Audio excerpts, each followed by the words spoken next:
मित्र, आपलं ध्येय भिंतीवर लिहून ठेवा असं सांगतात.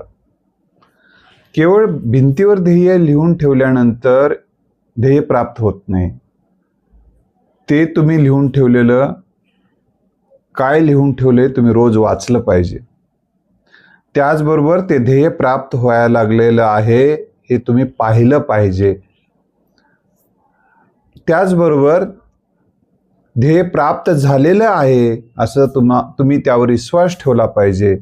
आणि ध्येय प्राप्त झाल्यानंतर तुम्हाला कसं फील होते, काय किती आनंद होतो तुम्हाला हे बघितलं पाहिजे.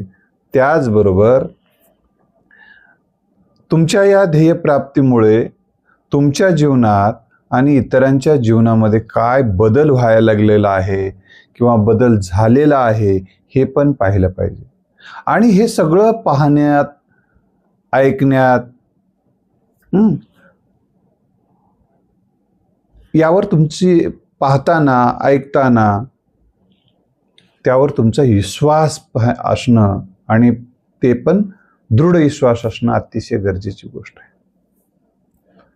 जर आपला दृढ विश्वास नसेल, लिहून ठेवले पण त्याच्यावर विश्वास नाही, आपल्याला कोणी जर म्हणलं अरे ते लिहून ठेवलंय, म्हणलंय रे त्याने एकानं म्हणून लिहिलो, हा जर भाव असेल आतून, तर त्याचा परिणाम शून्य होतो मित्र. ते केवळ कर्मकांड होऊन जाते.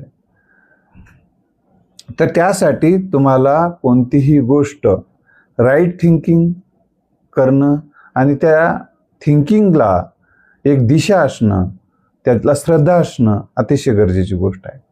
त्याचबरोबर केवळ विचार केल्यामुळे माणूस मोठा होत नाही, भावना केल्यामुळे मोठा होत नाही, श्रद्धा ठेवल्यामुळे मोठा होत नाही, तर त्यासाठी लागते महत्त्वाची गोष्ट म्हणजे ॲक्शन. जर ॲक्शन विना सगळ्या ज्या गोष्टी असतात त्या समाधान देतील एखाद्या वेळेस. मानसिक समाधान देण्यासाठी सगळ्याच गोष्टी काही पैसे मिळवणे, प्रसिद्धी मिळवणे, धन मिळवणे, यश मिळवण्यासाठीच नसतात. तर मानसिक समाधानासाठी मात्र तुम्हाला कल्पनेवर सुद्धा श्रद्धा पाहिजे ना.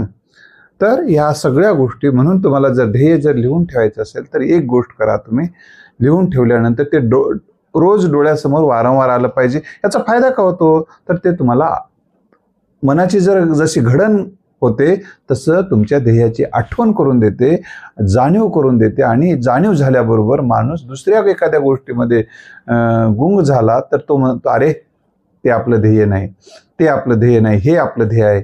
यासाठी तुम्हाला ध्येय लिहून ठेवणं अतिशय